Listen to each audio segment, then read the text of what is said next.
جو تقدیر میں لکھا ہے وہ مل کر رہے گا.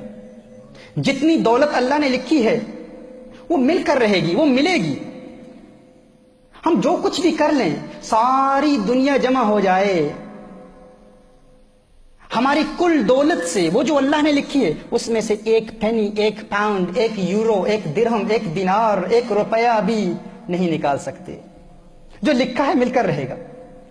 اور اگر ساری دنیا ہماری ساتھی بن جائے، ہماری معاون بن جائے، سارے مالدار لوگ ہماری مدد کرنا شروع کر دیں، تو جو اللہ نے لکھا ہے اس میں ایک پینی کا اضافہ نہیں کر سکتے. یہ قانون ہے. اگر مسلمان ہیں تو اس پر ہمارا عقیدہ ہونا چاہیے کہ جو کچھ اللہ نے لکھا ہے وہ مل کر رہے گا. اگر آپ آج غریب ہیں تو مت سمجھیے کہ آپ اس لیے غریب ہیں کیونکہ آپ زندگی میں کوئی ایسا بڑا کام نہیں کر پائے، اپنا اہل تھے اس لیے غریب ہیں. نہ، آپ غریب ہیں کیونکہ جتنا آپ کے لیے اللہ نے لکھا ہے وہی ملنا تھا. اگر کوئی ملٹی ملینئر ہے اور سمجھتا ہے کہ میں اپنی فہم اور فراست، ادراک اور شعور اور اپنے مناسب فیصلوں کی بنیاد پر میں ملینئر بن چکا ہوں، نہ، تو ملینئر ہے. اگر تو مالدار ہے تو اس لیے نہیں ہے کیونکہ تو اپنی محنت کی وجہ سے مالدار بنا ہے. تو مالدار ہے تو اس لیے ہے کیونکہ جو کچھ اللہ نے لکھا ہے وہ تجھے ملنا تھا. یہ اسلام کا قانون ہے، یہ اسلام کا اصول ہے. اگر مسلمان ہیں تو اس کو تسلیم کرنا ہوگا. اگر ہم مالدار ہیں تو اس لیے ہیں کیونکہ اللہ نے تقدیر میں لکھا ہے. اب جو لکھا ہے وہ تو مل کر رہے گا نا، اس سے تو ہمیں کوئی محروم نہیں رکھ سکتا. تو پھر پریشانی کس چیز کی؟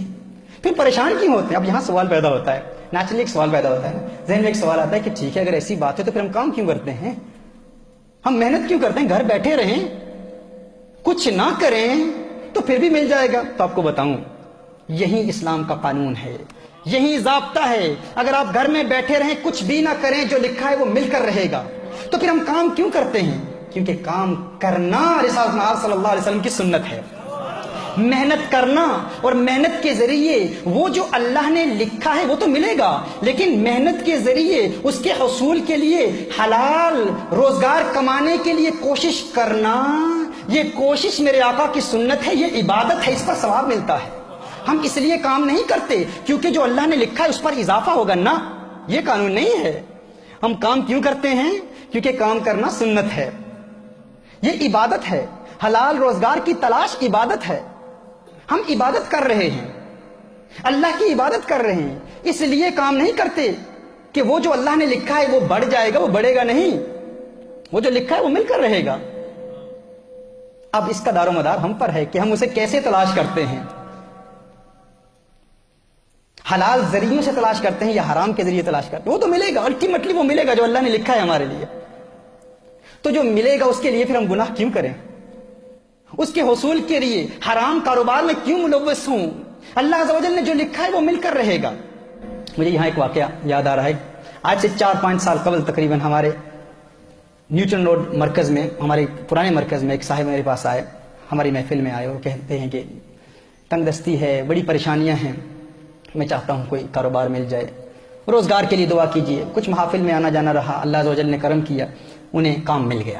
میں نے ان سے میں نے پوچھا، میں نے سوال کیا کہ کیسا ہے روزگار، کیسے چل رہا ہے؟ تو انہوں نے کہا اللہ کے کرم سے، الحمدللہ محافل کی برکت سے کام مل گیا ہے اور اچھا کام چل رہا ہے، الحمدللہ محفلوں میں آتا ہوں، اس کی برکت سے سب کچھ ہو رہا ہے. تو میں نے ان سے کہا کہ بتائیں تو عبادات کا سلسلہ کیسے ہے؟ کہا نہیں، ایک مسئلہ ہے، وہاں پر جو میرا امپلائر ہے وہ مجھے نماز نہیں پڑھنے دیتا، عبادت نہیں کرنے دیتا. میں نے کہا اچھا، عبادت نہیں کرنے دیتا تو آپ کو تو کام چھوڑنا چاہیے. پھر انہوں نے کہا نہیں، ارے اتنی محفلوں میں آ کر، اتنی مدت کے بعد، اتنی کوشش کے بعد، اتنی جد و جہد کے بعد، اتنی دعاؤں کے بعد آج کام ملا ہے اور آپ کہتے ہیں کہ نماز کے لیے کام چھوڑ دوں. میں نے کہا آپ کام کیوں کرتے ہیں؟ کہتے ہیں اس لیے کرتا ہوں تاکہ روزگار ملے، تاکہ دولت ملے، تاکہ اپنے گھر کے اخراجات چلا سکوں، گھر چلا سکوں. میں نے کہا نہ، کام کرنے کا مقصد یہ نہیں ہے، وہ تو ملنا ہی ہے. ہم کام فقط اس لیے کرتے ہیں کیونکہ کام کرنا سنت ہے.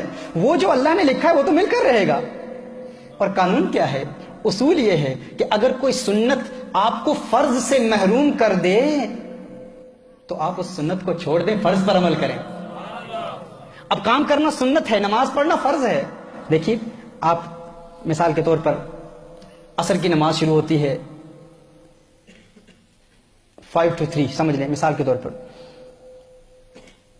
اور آپ نے ظہر کی نماز ادا نہیں کی، 2:55 ہو گئے، آپ نے زور کی نماز ادا نہیں کی. اب نفل پڑھنا تو سنت ہے. اب اس وقت اگر آپ نفل پڑھنا شروع کر دیں، نفل عبادت شروع کر دیں، آپ نے فرض ادا نہیں کیے تو وہ نفل عبادت اس وقت کرنا گناہ ہے، کیونکہ وہ سنت آپ کو فرض سے محروم کر رہی ہے. لہذا سنت کو چھوڑیں، فرض پر عمل کریں. میں نے اسے کہا کہ آپ کام اس لیے کر رہے ہیں کیونکہ کام کرنا سنت ہے، اور الٹیمیٹلی جو لکھا ہے وہ تو مل کر رہے گا، لیکن یہ کام آپ کو فرض سے محروم کر رہا ہے، تو آپ کام کو چھوڑیں، فرض ادا کریں. اس اللہ کے بندے نے اس پر عمل کیا. دعا کیجیے اللہ عز و جل مجھے بھی اس کا یقین دے دے جتنا یقین اللہ عز و جل نے اسے دیا تھا. اس نے اس پر عمل کیا. کچھ عرصے کے بعد مجھے ملا، میں نے کہا کیا کیا، کام کا کیا ہوا؟ کہا چھوڑ دیا. میں نے کہا روزگار کیسے چل رہا ہے؟ کہا اللہ کے کرم سے ایک ٹیکسی بیس کا خود مالک ہوں، ابھی خود مالک ہوں. یہ یقین یہ ہمارے اندر اگر پیدا ہوگا کہ اللہ نے جو لکھا ہے مل کر رہے گا، تو پھر کوئی غم نہیں، پریشانی ہے ہی نہیں. بڑے سے بڑا نقصان ہو جائے پرواہ نہیں. بھائی کیوں پریشان ہو رہے ہو؟ جو اللہ نے لکھا ہے وہ مل کر رہے گا. تو یہ دوسرا نسخہ تھا، دوسری تعلیم تھی. پہلی تعلیم کیا تھی؟ پہلا قانون کیا تھا کہ انسان کس بات کا یقین کر لے کہ میں اللہ کی رضا پر راضی رہوں گا.